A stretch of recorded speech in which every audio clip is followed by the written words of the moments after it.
You want to make some changes in your presentation? No, no, Okay, no. it's okay. Great. No, no. We have a minute. So Ta the emot idea det. is to have, a general introduction to the meeting, to this meeting after the presentation. There's a safety moment, and after the safety video, we start with an introduction. We take 5 minutes. I got introduce Mr.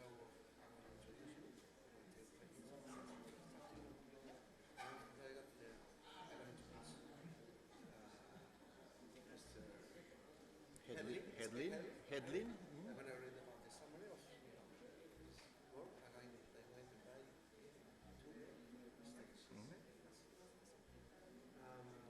After that, it's going to be, after you finish the presentation, we're going to have around 10 minutes for questions, other questions. That's going to be almost, or I'm going to read some, messages for all the events here. But it's going to be fast. ¿Y las presentaciones las preparan from here or from there? No, from there. From there, perfect. You're going to manage your presentation over there. With something there, okej. Okej. Cecilia, när det kommer frågor och så här, det är samma dag som översätter här säger jag.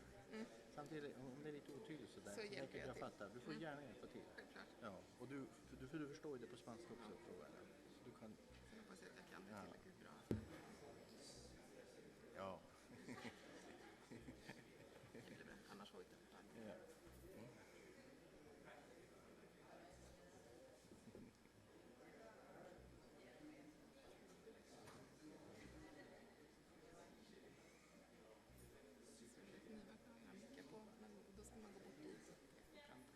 Nu ska man gå bort dit. Jag skulle helst vilja vandra omkring här, men det går inte.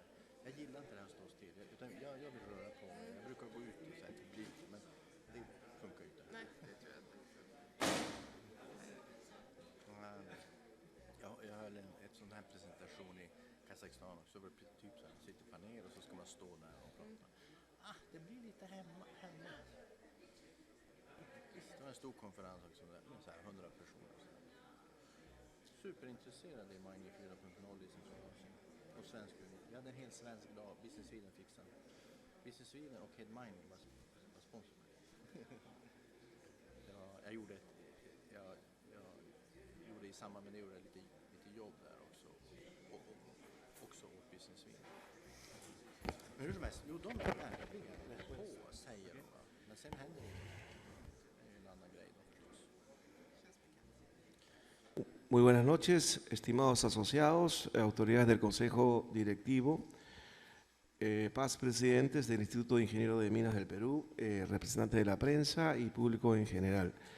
Le damos la más cordial bienvenida al ciclo de conferencias Jueves Mineros, tradicional evento semanal organizado por el Instituto de Ingenieros de Minas del Perú y que tiene como propósito compartir experiencias e intercambiar opiniones relacionadas a la investigación e innovación tecnológica en el sector minero nacional e internacional. Saludamos a nuestra mesa de honor. El día de hoy nos acompaña la excelentísima señora embajadora de Suecia en el Perú, Cecilia Elholm, y el señor Johan Hedlin, CEO de Head Mining, quien presentará el tema Minería 4.0, tendencias globales y ejemplos de Suecia. Además, informarles que en nuestro juego descentralizado, en nuestra seccional en Trujillo, se realizó la nueva edición de Maestros Jueves Mineros Descentralizados. Ahí presentamos características técnicas del cargador LH203 a cargo del especialista Renzo Palomino Velázquez, Account Manager de Sandvik del Perú. Pedimos a los asistentes poner sus teléfonos en modo de silencio para no interrumpir el desarrollo de la conferencia y los invitamos a visualizar el video de seguridad. Adelante con el video, por favor.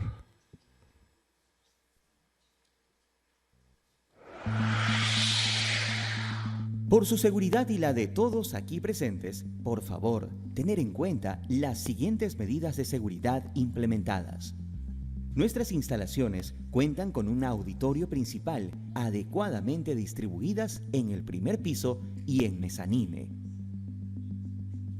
El primer piso cuenta con capacidad para 194 personas, las cuales se ubicarán en butacas que se encuentran identificadas y señalizadas con cintas refractarias. Ante la pérdida total de energía eléctrica, las luces de emergencia se activarán automáticamente para que puedan salir de forma ordenada por las 5 puertas de evacuación. Ubique la más cercana, ubicada a la derecha del salón, y salga caminando hacia la zona de seguridad. Las personas de la mesa de honor saldrán por la puerta número 1. Continuamente, las personas con discapacidad y sentadas en las butacas laterales saldrán por las puertas 2 y 3. Este primer nivel cuenta con 4 extintores, visiblemente identificados. El mezanine cuenta con capacidad para 36 personas, las cuales podrán evacuar en caso de emergencia por las puertas posteriores, identificadas y señalizadas hacia la zona de seguridad ubicada en el parque frente a nuestras instalaciones. Este mezanine cuenta con 2 extintores, uno en cada lado del salón, para el uso inmediato por nuestras brigadas de emergencia. El personal del Instituto de Ingenieros de Minas del Perú está capacitado para actuar ante cualquier emergencia. Por tal motivo, siga las instrucciones de nuestros brigadistas. Cabe precisar que el diseño de este salón cumple las ordenanzas municipales, así como el nuevo reglamento de inspecciones técnicas de seguridad en edificaciones en defensa civil y las normas técnicas peruanas NTP vigentes. El Instituto de Ingenieros de Minas del Perú, comprometidos con su seguridad, agradece su atención. Bien, gracias. A continuación invitamos a la señora embajadora para que nos brinde unas breves palabras respecto a la conferencia. Muchísimas gracias, señores y señores. Ante todo, quisiera dar las gracias para la invitación al Jueves Minero. Es la primera vez que estoy aquí. Llevo ahora 3 meses y medio en el Perú y todavía hay mucho por aprender en ese país tan maravilloso. Y espero poder también salir un poco de Lima y ver qué tal el resto del país. Estamos aquí esta noche con una delegación. No solamente tenemos señor Johan Hedlin, pero tenemos algunas otras personas, si me permiten introducirles, están en la audiencia. Tenemos el señor Henrik Hallgren, que está allí, viene del Consejo Internacional de las Industrias. Tenemos de la oficina Business Sweden, Alejandra González y Daniela Sperben. Tenemos el equipo indispensable de la embajada, Andrea Silva Esteban y Carlos Oscar. Sin ellos no podemos hacer el trabajo que estamos haciendo. Suecia reabrimos la embajada hace 3 años, en 2016, y en 2018 el Ministerio de Industria e Innovación sueca y el Ministerio de Energía y Minas peruana firmamos un memorándum de entendimiento sobre la cooperación en minería sostenible. Hubo 3 partes: operaciones en mineras sostenibles, eficientes y productivas, minería sostenible y responsable, y la tercera, la creación de capacidad. La visita que tenemos esta semana de Henrik, de Johan, de Alejandra y de Daniela es un resultado de este acuerdo.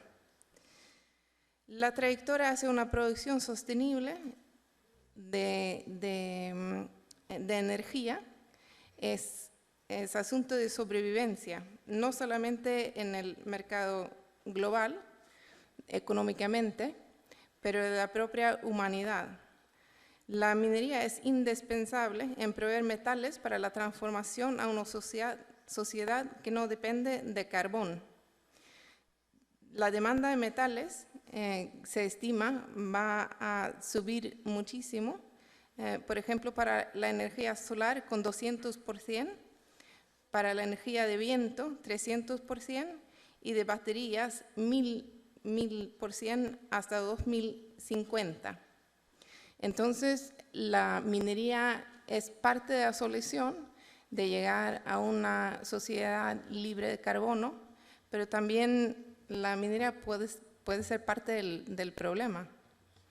Porque si el sector minero no puede extraer los recursos en una manera responsable, producir con menos desperdicio, utilizar procesos más seguros, incorporar nueva tecnología sostenible, promover el bienestar de las comunidades locales, cortar las emisiones de carbón y mejorar la administración ambiental, la actividad minera no contribuirá al alcanzar los objetivos de desarrollo sostenible. En Suecia tenemos una de las minas más automatizadas del mundo y tenemos otra que tiene uno de los niveles de productividad más altos del mundo. ¿Y cómo puede Suecia, un país de habitantes al mismo nivel más o menos como la ciudad de Lima, alcanzar esto? Una clave de esto es la cooperación entre el sector privado, la academia y el Estado, el famoso triple hélice. La otra es tener una visión cómo vamos a ver el futuro, y vamos a escuchar a Johan hoy día cuando está explicándonos esa visión del futuro en la minería 4.0. Muchísimas gracias.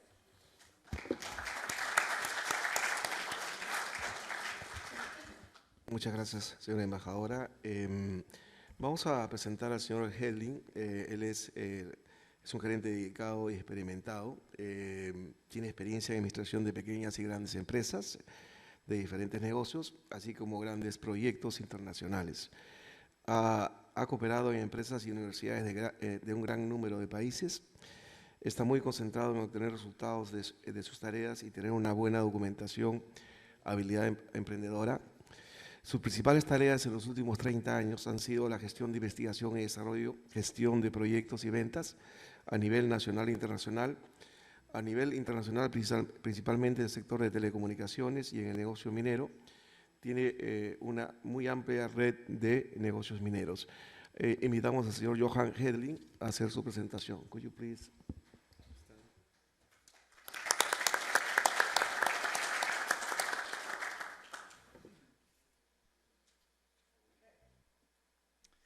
Thank you, ladies and gentlemen, Madam Ambassador. It's a great pleasure and honor for me to be here to make a presentation for you. Unfortunately, I don't speak Spanish, so we have to do this in English. Hope it will work well. When I first get the question if I could hold a presentation, I also asked what should I talk about? And I was told that you can choose the topic, but yourself. Oh, I thought, wow, what an opportunity. I decided amongst several options that I should take something visionary, something for the future, maybe, hopefully, it's something new also. I hope I have chosen the right topics that is of interest for you. We will see afterwards. It will be time for questions after my speech here, so let's do so. We shall see in this work. Short about me, but Mr. Director have already done a presentation of me. Do I have some kind of a pointer here in this thing?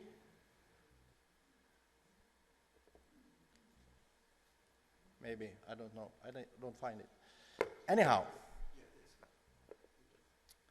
is it? There you have it. Okay. I'm not a mining guy from the beginning, as you see. Come from the telecom industry. But I have working with the mining industry in the last 20 years, and especially the last 10 years. I have started a new company called Head Mining for 2 years since we started, really. So just a short about this.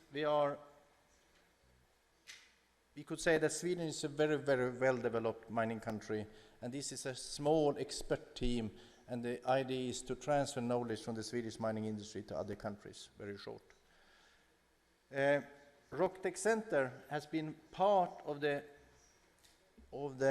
innovation system in Sweden in 15 years. Now, right now, we are changing the whole system in Sweden. We are changing the organization. We are closing down a few, start up some new. So that one actually will be gone next year, that organization. And that's good, because it's time for something new. Okay, I will talk about what we call Industry 4.0, or we have translated to Mining 4.0. A few principles about Industry 4.0 and how we can go towards in that direction. Some examples of technology, some steps on the road, on the way, and so on, and also some current examples from the Swedish mining companies, what they are doing right now, and then a summary in the end. And the road to Industry 4.0, if from a historical perspective, we started, as you know, from farming to factory production for 100 years ago, something. Then we have an industrial revolution when we introduce electrification in electric power in the minings as well, and all in the metallurgy processes and so on. Something late 70s, 80s, we start to use computers also in the mining industry, transport sector, and all other kind of sectors. Quite long time ago, actually. And the next step is a kind of digitalization revolution, I would say. It happens a lot when it comes to technology right now, and how to digitize more or less all kind of processes. The communications technology have developed enormously the last 15 years. Internet of Things, physical systems, and so on. We also have, the latest years, start to think about, here you go, think about how to utilize all the data we collect in a mining operation. This is actually a picture from Swedish mine during the 50s. World Economic Forum have described it in this way. It was a steam industry, water, mechanical production for 200 years ago. For 100 years, a little bit more. Mass production, electricity, and so on. And in the end of the 60s, they say, I say the beginning of 80s, but okay. It was start to electronics and the first of automated systems, and now we are going into what we call cyber physical systems. It's a big change in the mining industry and also other industries that we can see in front of us. This term, Industry 4.0, was invented in Germany in the car industry. They are, as you know, the car industry everywhere is heavily automated. They wanted to take the new step for some years ago. They say that, okay, now it's time to do even more automation. And they come to call it Industry 4.0. It is based on interoperability, information transfer, technical assistance, and decentralized decision. And interoperability is the technology that will make it possible for Internet of Things, where different kind of technical systems talk to each other. Computer talk to another computer and do things, and also Internet to people. So we can be connected all the time in an industrial process. Information transparency is about how we use information to support a working process in a mine, for example. How we can build and visual information and be used to help different kind of industrial processes. Technical assistance is when we have technical systems that support us, so we don't need to do dangerous steps in a process or where it's very bad environmental conditions or that kind of things. And decentralized decisions is when we have technical systems that can take decisions without a human interference. Two technical systems, one machine here, communicate with another machine, and they take a decision without any personnel involved. A loader in a mine going to a shaft and going to fill, but the shaft say, you cannot fill in the shaft now because I've filled up. So the loader have to stop. And when it come down in the shaft, then the loader can go. And the system can do this without any man take these decisions. Right now we have an operator who are driving the loader and put it and take that kind of decisions. But in the future we will probably don't need people there. And Industry 4.0, I call it from now on for Mining 4.0. I think that's a better name for in our industry. It's about mechanization. We have using hydraulic drills and steam-powered engines in historical times. Then we come to this mass production, computers, and then we are going to industry. And the step 3 here, computers and automation. Here we are right now, I would say, because it's no company in the world, no mining operations in the world who have reached mining 4.0. We are actually far away from that. We have taken some steps in that direction in some mining operations around the world, but no mining operations are really 4.0. And it will take some years still before the first one will reach that. But it's in this direction we are heading in the most developed mining companies, and probably will the others come after. Because it's a lot of good things with this. We need high-speed communication networks. That's definitely a key enabler for if you are going to reach this vision about mining 4.0. Tele-remote assisted control, full autonomous equipment, robotics, sensors, technology, and so on, that kind. All of you know that we have that technology already now. Partly, we don't have it, we haven't implemented in so many places, but it starts to be available for implementation in mining processes. So it's very much about find out how to implement it, how to utilize this kind of technology in a mining operations, and that's not so easy. And it's very much about, of course, about organization and other things. We can integrate geological and other information into a single database so we can utilize the data much better. Underground automatic vehicles and also with lasers scanning technologies. We have done several projects about that in Sweden and together with Canadian companies and so on. We think that can help a lot, for example, to understand how the rock moves in an underground mine, but also in an open pit. And that would help, for example, for the ground support people to decide about how to build the ground support systems. We want to achieve real-time data. We want to have data in real time, so we can take the decisions when things happens directly. That is a dream.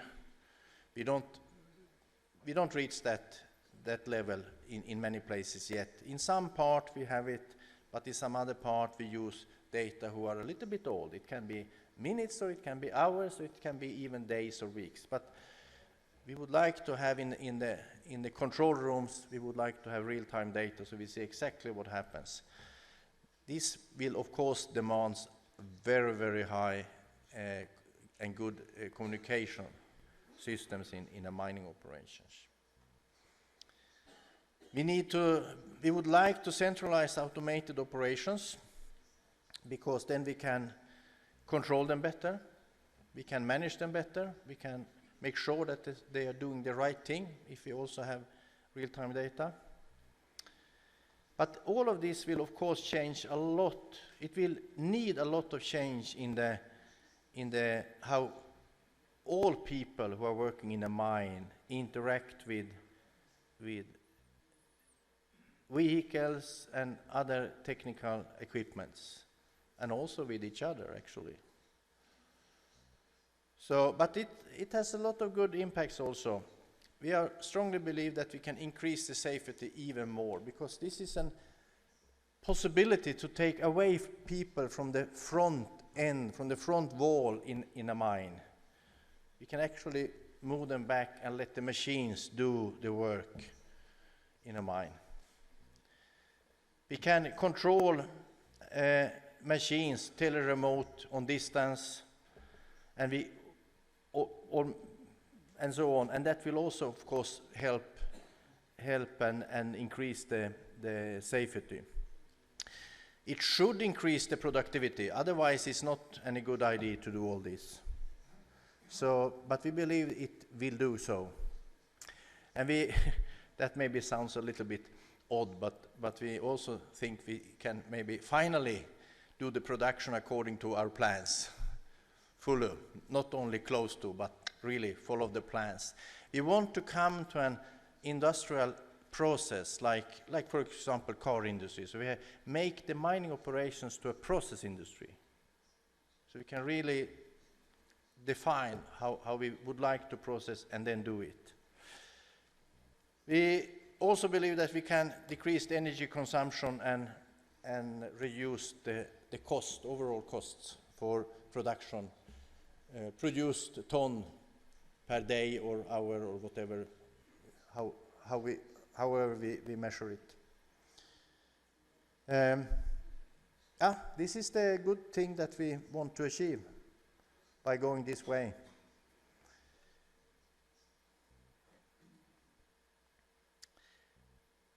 We have a few steps on the road. We had man operations, assisted operations. We have passed these phases already. We are where we start to use remote controlled operations, not start. We have done that in decades already. But tele-remote control operations, quite new, implemented in many mines, also here in Peru. All our equipment suppliers, Caterpillar, Sandvik, Epiroc, the robotic companies and so on, they offer products with tele-remote controlled nowadays. So we have the technology. It's more a question of how to use it in the best efficient way, so we really can reach these goals about higher productivity, lower costs, less use of diesel, and so on and so on. Next step is to introduce semi-autonomous and fully autonomous processes and machines. And there we have start to do it, but we are not there really yet. But we have some examples actually. You know, a state-owned mine in Sweden, LKAB, world largest iron ore underground mine. They have an automated train already in 1974, underground. Automated train 1974, that's some years ago, 50, something like that, 45. So this is not a new thing with automation. We have already been doing that in long time. But the train was the easy part. To make a train go, you fill it, and then you put on a button and it go by themselves to the next station. That's an easy thing. It was possible to do that during the 70s. Now we want to do much more. Now we want to have loaders and drilling machines and all that. Drilling machines we already have full autonomous. Okay, they don't move. They don't move by themselves. An operator need to go and move an automated drilling machine, but they can drill automatically. The operator can go away and it can drill. So we can say that we have taken the first step when it comes to autonomous machines in mining operations, but it's still a large step to the mining 4.0 level.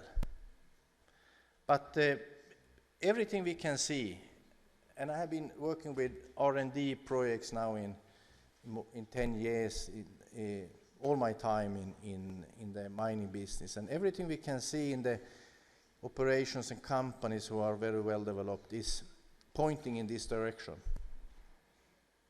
So if you ask me, I don't have any doubt. I think we will go this way. We will maybe not reach planning functionality like this in the nearest time, but this is actually a real system tested in a Swedish company for just a few years ago. So we will see what happens. So it's not only the machines and so on, it's also scheduling system, planning system, how you do the maintenance, how you plan the maintenance of machines when something happens and they need to be maintained and so on.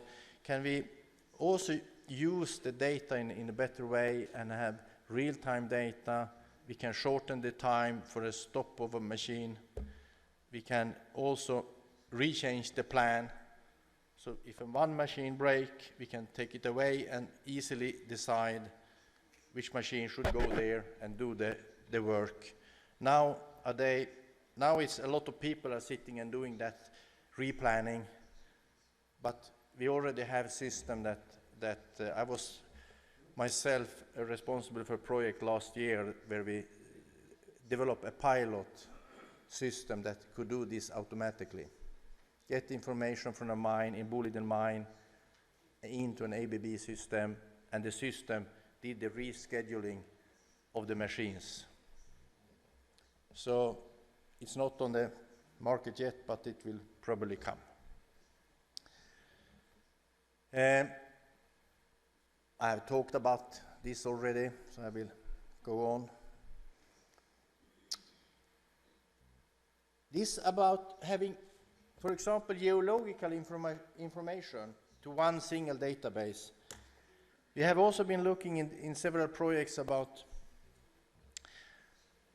try to collect all kind of data about the rock, from the seismologic people, geological people, from the the drilling machines today, that we have this measurement by drilling, so they measure what they are drilling and get a lot of data from that.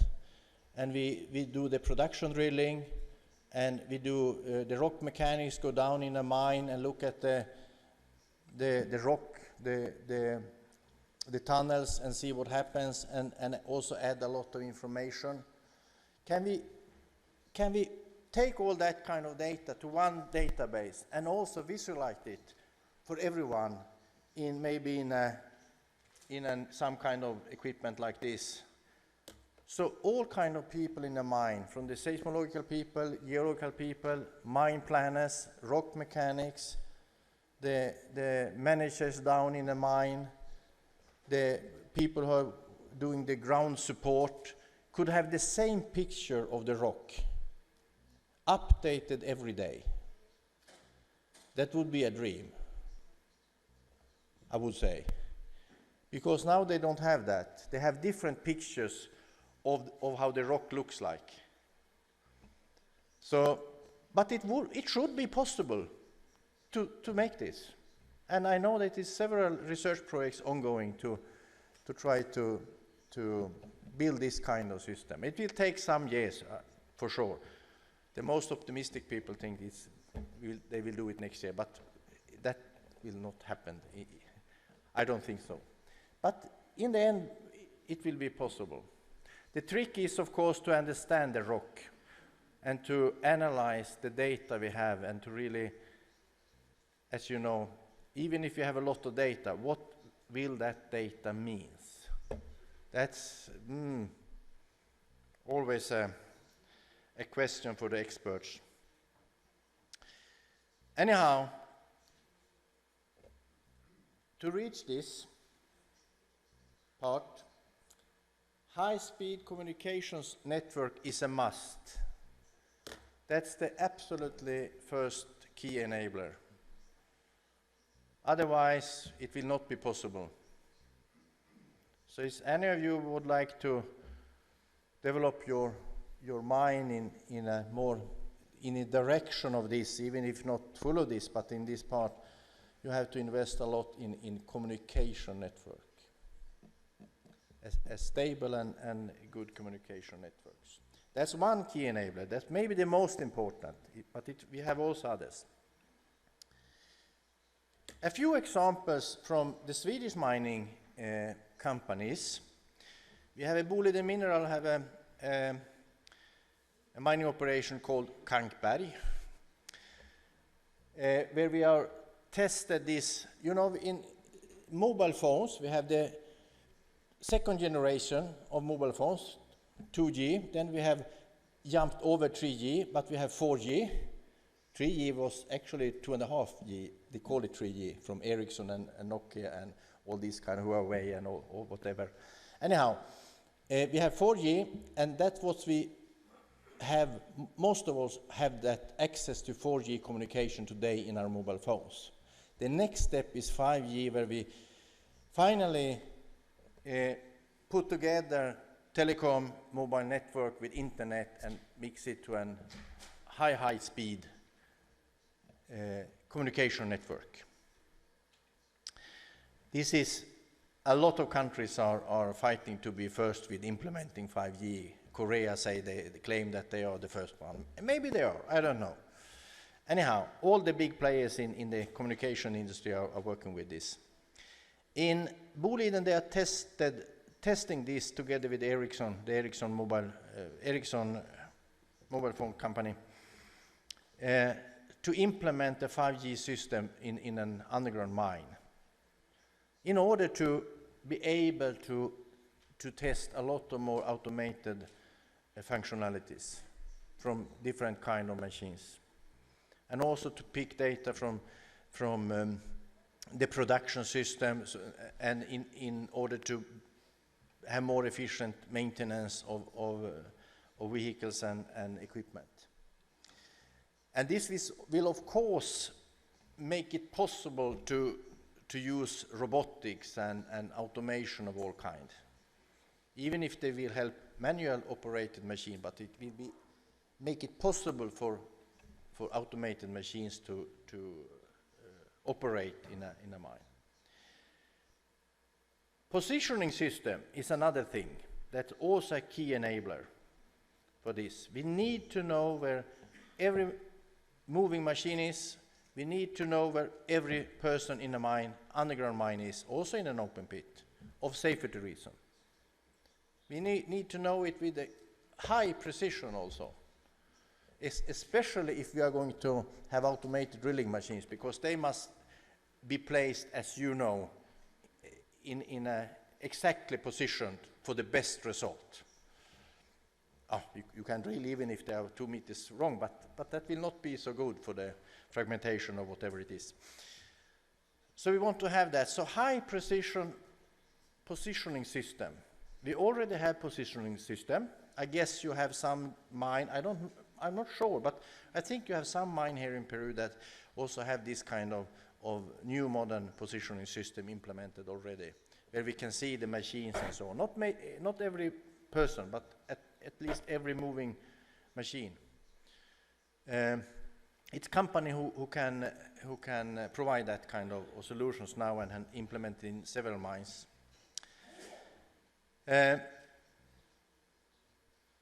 then we, for example, they are also testing drones for inspection activities. You know, after blasting, people cannot go in to the area because of the gases and all other things. We can send in drones to look at the walls and ceilings and so on, see how it looks like before people can go in. We will save time. can take more right, accurate decisions to move on. This is just test. It's not, it is in a production mine. So they are used in a production, but it's still pilot tests. So they haven't implemented in the whole mine, it's just a part of the mine. But you see where they are going. Okay, here we have actually the rescheduling system for, this is the pilot we developed for 1 year ago, something like that. So here we have machines and things that working in a mine, and if some machine breaks, the system will make a rescheduling of the resources. Pilot also, but it will come. Then we have this maintenance data from machines. I don't know so much about that, but one thing that is really well known nowadays is ventilation on demand, and that's not test anymore. This works, and I guess you have mines with ventilation on demand functionality here in Peru as well, underground mines. I don't know, but probably in some of the big companies at least, because this saves a lot of energy, and it also makes the air much better and so on for where people are. You can increase the ventilation where people are working and decrease it if people are not working there. And then you, as you know, ventilation is extremely expensive thing to handle in a mine. So this, but this is also a part of the whole picture where we going to in more automated operations. We are also testing this wide VLAN. It's a communication technology. And then we have actually in this mine, Kristineberg mine, is also a Boliden mine. We have tested, instead of trucks from some supplier, they have tested now, it's more lorries than trucks. It's Volvo trucks, but big lorries. Fully automated, without an operator. No one are driving them. And they have 2 of them testing right now. They are testing them in 1 year now. And so far it seems to work. And it's actually so, these trucks are driving better than if you have an operator in it. You know, a young guy who driving a truck in an underground mine, they want to cut the corners, and the machine will look like a lot of cars out here on the streets. After a while, cost a lot of money, and it's not efficient. And it will also be a lot of maintenance on these machines. These automated machines, they are, you know, green driving, or whatever they call it. They go exactly where they should go. They stop. They don't drive too fast. When they meet each other, one stop. They have an algorithm for that, and so on. Really interesting. And they stop. Is a person step out 2 meters in front of that, the truck stop. I haven't tested, but I have seen that in a movie. But it was a Volvo manager who stepped out in the front of a big truck with full of rock, and he stepped out 2 meters in front of that. That was a brave thing to do. But he trusted technology, and the truck stopped slowly in front of him, like that. Good. Seems to work. So, well, you see where we are going here. We have also some other. I mentioned this remote control underground train in 1974. Impressive, I would say. We have these Atlas Copco Simba machines in the late 90s. We have LHD from Sandvik in this Kiruna. This is the Kiruna iron ore underground mine. And now they are testing a roboticized charging machine. Actually, also it's a project from Rocktech Center that I was project manager for. We did 2 projects actually with 2 universities and 6 big partners around the world, Australian, Swedish and some other, in order to solve this problem, because a lot of companies have tried to solve this problem about the charging robot, but it's not still really solved. So, but they are doing a kind of test here in this mine now. This will, of course, increase the safety, because we don't need to send in people do the charging work in the front wall of a tunnel, and that's, as you know, is the most dangerous part in an underground mine. At least very often it is so. Okay. Key enablers, I have already mentioned that. Communication, Wi-Fi and 4G and 5G systems, it's something we definitely need if we are going to reach these goals that we have with all these new technology and methods and so on. Positioning systems, the same. We need to have and implement positioning system for both vehicles, but in the next step also for people in the mine. And then positioning system needs a lot of sensors. Automated machines needs a lot of sensors. So we have the need to develop these all kind of sensors that we can use in a mine, and we need to find way how to use these sensors of everything, of movement, of air pollution, of whatever you can come up with. Then we want to integrate the control systems also, so we can control more or less all processes from the control room. We can supervise them at least, even if we sometimes need to send in an operator or maintenance people or whatever it is. That's also a conclusion of all this idea about mining 4.0.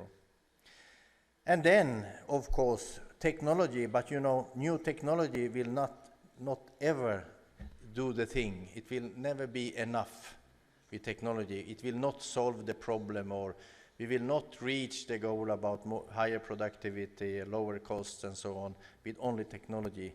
It must be people who can handle this technology.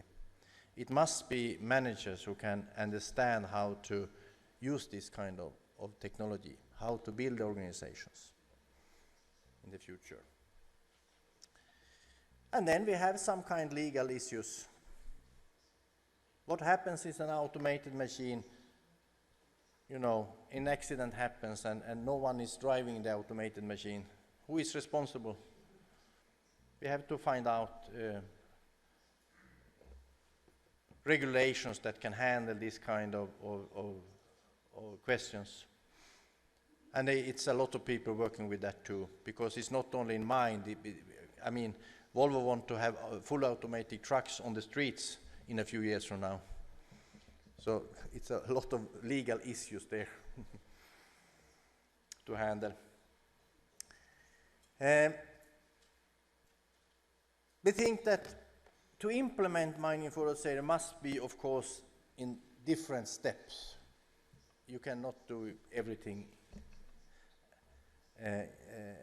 in one step. That's definitely impossible. You need to identify the technology you need, but you need to identify them depending on the situation in the certain mine. All mines are different, as we know, more or less. Even if you have a lot of common challenges, problems and conditions, the mines are different. So we need to really understand the specific needs in every mine that are designed in a certain way and have certain conditions. And we have to understand the processes and recognizing the gains that we possibly can reach. And then we have the communication system, I have already told you 10 times, I think. We need to organize this question about data, how to use data. Do we need to build a kind of warehouse where we then go, where we collect all data and to the data warehouse we then go in and visualize and analyze these data and do things with it. Maybe. And then education of people, of course, on all levels. So I would like to summarize this, that we expect that we will achieve these positive impacts about productivity, safety, and environmental, and so on. But, and I want to stress this question, it will definitely also have impacts on the organization of work. In some way, I don't know exactly how, but it will. So we need to think about that too. And management, especially on operative levels, but on all levels, need to really understand how this automated system works and how a mine who have automated system should be operated. It will be, I think we will need to educate also all kind of managers in a really deep way to understand what can we do if we implement these kind of systems and so on. And then education for all kind of workers and managers in a mining operation. It's definitely a necessary thing. And of course it will cost a lot. I mean, this kind of technology is not cheap. So a lot of investments will be needed. That's how it is. But the thing is that we will, the idea is of course that the mining companies will earn more than what it costs. Otherwise they will not do this. But it will need huge investments. And it will take time because the technology, we can buy a lot of this technology already now, but we cannot change people so fast. So we need to take time to develop the mindsets and the thinking and the education on different levels in the mining operations, and in parallel with that introduce technology, step by step. Probably it is a lot of other things also I haven't mentioned. I don't know. No one knows actually. No one knows actually, because no companies, as I said, no mining operations have reached this. I think this is a beautiful picture. Fully automated underground mine, very green on the surface, lakes and forest and woods and whatever it is, and one operation control room, automated machines, even like this, no blasting with this machine, and so on. We will see if we will reach that in my lifetime. I don't know. Anyhow, this was a presentation of Mining 4.0 and the vision of it, more or less. But I would say that we can see from the examples I have shown you that several companies are going in this direction, and they're testing new technology, new methods, and thinking about these kind of questions already now. So, thank you so very much.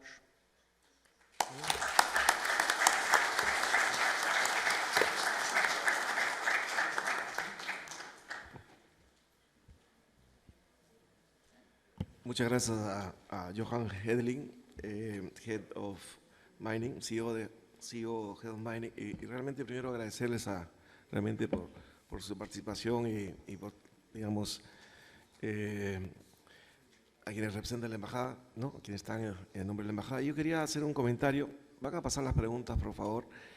Y yo tenía una pregunta. Si es que la minería forma parte de un plan de largo plazo de Suecia, más allá que en nuestro caso es un párrafo dentro de nuestro plan de largo plazo, ¿cómo sucede en Suecia? ¿Cómo se ve la minería en esta minería sustentable en un plan país?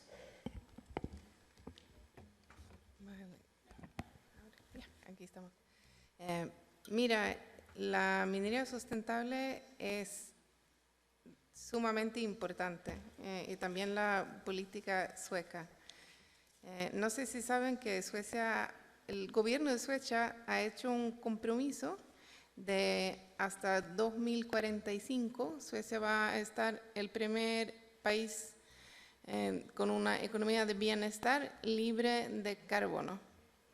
Y para alcanzar esto, no es suficiente solamente tener la voluntad del gobierno, porque con la voluntad del gobierno vamos a ir hasta un cierto punto, pero no más allá. Entonces, todos los sectores económicos han hecho sus propios hoja de ruta para alcanzar ese mismo objetivo. Así que no es solamente el gobierno, pero son las universidades y el sector privado, incluyendo la minería, el sector minero. Y todo esto está libremente, pueden alcanzarlo en el Internet. Hay la organización del sector minero se llama Swemin y fácilmente se puede encontrarlo en el Internet y sale mucha información en inglés si les interesa. Cómo quiere el sector minero alcanzar esa meta y por supuesto, en llegar al objetivo de tener una producción libre de carbono. También implica muchos otros cambios en dirección hacia una producción más sostenible. Tengo una pregunta referida del señor Raúl Enrique Rojas de Promisac, quien tiene la preocupación de la puesta en marcha de este nivel de tecnología. Es indudable que va a impactar la fuerza laboral. ¿Qué estrategia tendrán al implementar estas empresas, digamos, este nivel de tecnología en lo que es el uso de fuerza laboral? Y entiendo que va más allá. La pregunta es, ¿cómo suplimos o damos nuevos puestos de trabajo, ¿no?, si no lo da la minería, ¿no?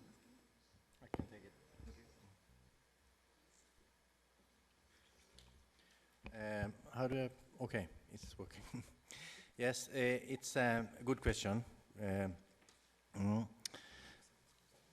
It's a good question, and it is like this, that the mining sector for 30 years ago employed much more people in Sweden than what we are employing right now. And it will be less in some years from now, definitely so, because this kind of technology will make it more efficient, and it will be so that people doesn't need to do the same thing that they are doing today. That's for sure so. But this happens in all kinds of sectors, of industry sectors, not only in mining, it's in all other kinds, transportation sector and industrial production and so on. And what we can see and what we have learned in Sweden, that for every time we actually make more automation, so we also invent a lot of new jobs. We actually have more people working in Sweden than we ever have had before in the history right now. Even if we have already a lot of automated production in different kind of industrial sectors. And we will do even more. Soon we will probably have robots in the hospitals also.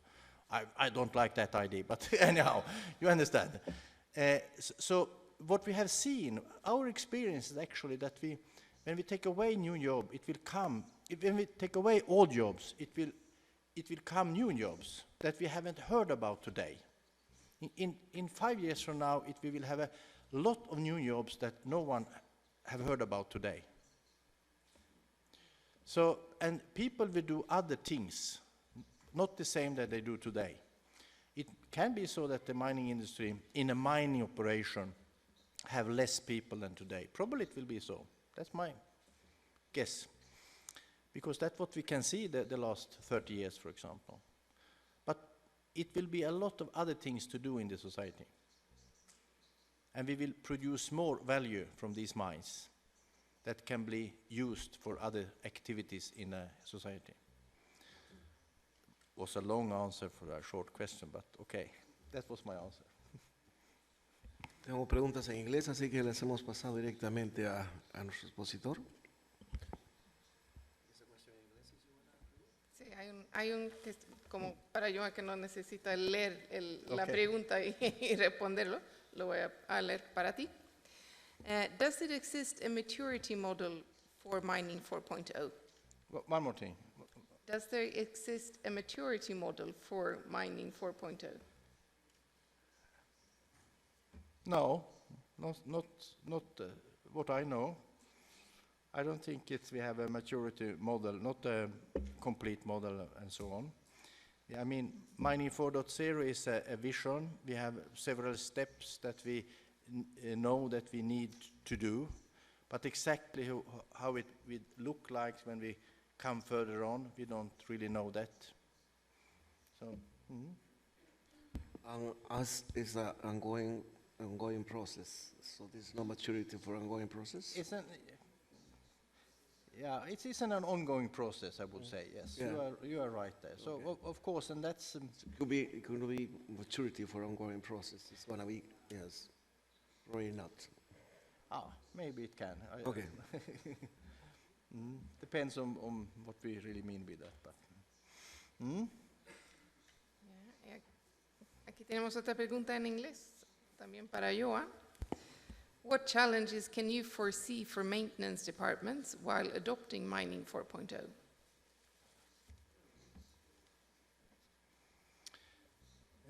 Interesting. We actually have several interesting projects ongoing. How to use data for maintenance, and how to use this kind of data analytics techniques and systems, and build models that will help for maintenance work. Actually, LKAB have just are right now testing a new kind of data model that will support the maintenance work. So I think a maintenance department will also have a change in their way of working. But maybe it's not so much when it comes to repair the machine, to change something in a machine that have been broken. More that the machine can be we can maintain and change things in a good time before it breaks and make a production stop. So that is what, of course, what we want to achieve with this kind of technology. So it will be changes, and hopefully it will be less maintenance work with new machines, because we are more efficient to decide when to change something in a machine that need to be changed. So we don't do it every 3rd month, we do it more exactly before it breaks, and so on. So we'll both save equipments, and we will probably be able to keep the machines running a longer time. So hopefully it will be less maintenance. Hopefully. It's a continuous work. Tengo una pregunta referida a la educación. Es decir, claramente, digamos, en una sociedad un país que apuesta por tecnología, la educación tendría un cierto dinamismo en sentido de poder estar a la par con la tecnología. Es decir, nuestro proceso educativo sigue siendo un poco profesor-alumno, y la interacción sigue siendo profesor-alumno, cuando la dinámica probablemente de la educación es distinta. Yo no sé si la experiencia de Suecia en este aspecto educativo, correcto, trata de estar sobre lo que es el desarrollo o la implementación de la tecnología, y más bien el desarrollo de la tecnología. No sé si pueden hacer un comentario al respecto. I missed the beginning of the question. Could you please help me? Yeah, I said education, it has to be ahead, of the implementation of, technology as it is. So how has changed, education through this, process to implement technology and make, a mining sector, adequate for the implementation of technology, communication system, all that. I'm talking about the education itself, Yeah. Well, the education is always important questions, and it in Sweden is like this, that we have, of course, like everywhere, we have different levels of education for different groups of people, and when it comes to educate people on new machines and new equipment, is very often the equipment suppliers who offer that education. It can be more or less advanced depending on the equipment. The same with control room operators, control room people. It's the mining companies who offer, and the suppliers of the control systems like Siemens, ABB, or whatever it is. But all people need to have a basic understanding and a basic level of education, and very often nowadays in Sweden be able, for example, to read and understand English. So it's a language skill also needed for a control operator maybe. And and then we of course have all these in the school system, the normal way from small school to universities and PhDs and so on. But we face the same problem as everywhere else. We have too less people who are coming to the mining engineering educations at universities.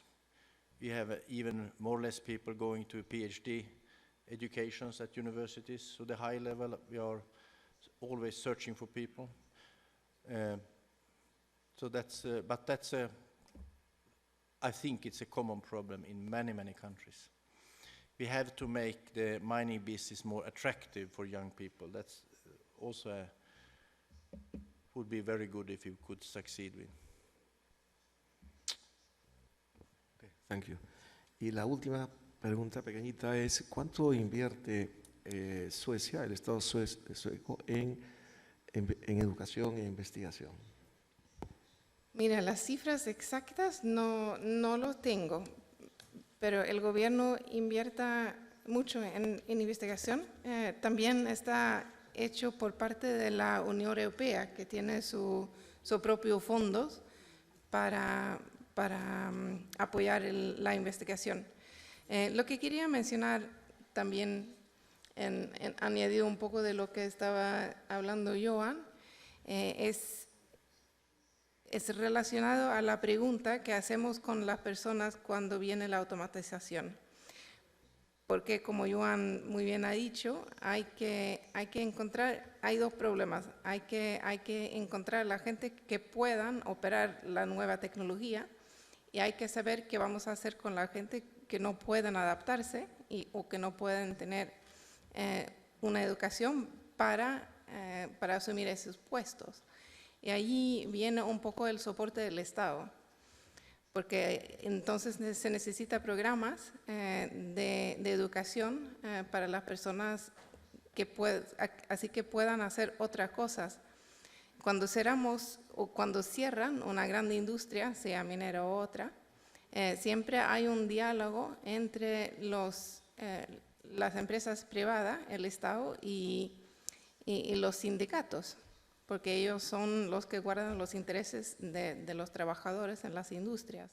Y normalmente hay que hacer un tipo de solución que también implica un tipo de educación para que la gente que ya no tiene su puesto de trabajo, puedan alcanzar a hacer otras cosas.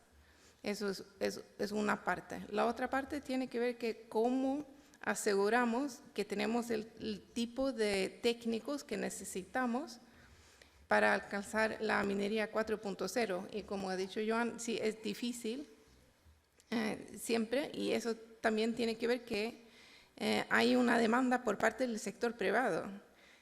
Los ingenieros son muy populares, no solamente en la universidad, pero también en las empresas. Así que hay que ver si hay un balance, pero también hay una cooperación entre las universidades y las empresas privadas en ese tipo de innovación que mencioné al principio, el triple hélice.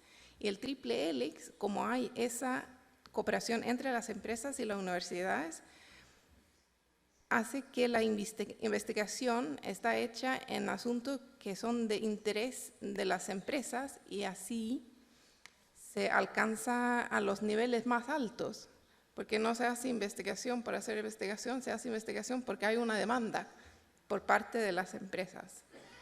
Gracias. Ok. 3 puntos. Ok, Súper, gracias Alejandra. muy bien. el dato está ahí. 3.3%, para aquellos que no lo de escucharon. nuestro PBI. Muy bien, antes de terminar la sesión quiero hacer un anuncio, si me permiten, e invitarlos también a la semana que viene, es la semana donde tenemos conferencias donde cada uno de los días, previas a lo que es nuestro almuerzo anual. La primera es la conferencia del día lunes, gestión ambiental hacia cierre de minas de Minera Antamacay, Jorge Vargas. El día martes es Buenaventura, Plan Estratégico Operativo, Víctor Govitz. Miércoles, Oliverio Muñoz, presidente del capítulo de Ingeniería de Minas, Industria Minera Sostenible y Transformación Digital. Y finalmente el jueves tenemos la conferencia Una mirada a las operaciones de Sociedad Minera Cerro Verde, Pablo Alcázar, gerente de Asuntos Públicos y Comunitarios de Sociedad Minera Cerro Verde. Y el día miércoles sí tenemos lo que es el aniversario de la mina modelo del Parque en Leyendas, que cada vez está mejor. Eso es el día miércoles, entrada libre de 11 a 1. Y realmente agradecerle a la embajada, a todos los integrantes de la embajada de Suecia, a nuestro expositor por realmente exponer cuál es el futuro, hacia dónde vamos en lo que es el sector minero, cómo hacemos de la minería una industria sostenible, responsable, y ver que Suecia es un país que promueve la minería responsable y que está adelante en lo que es tecnología y que la muestra al mundo, ¿no? Muy amables, y los pedimos a Dios con un fuerte aplauso.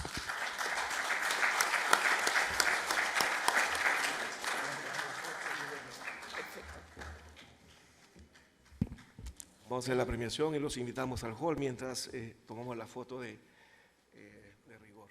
Muy amables.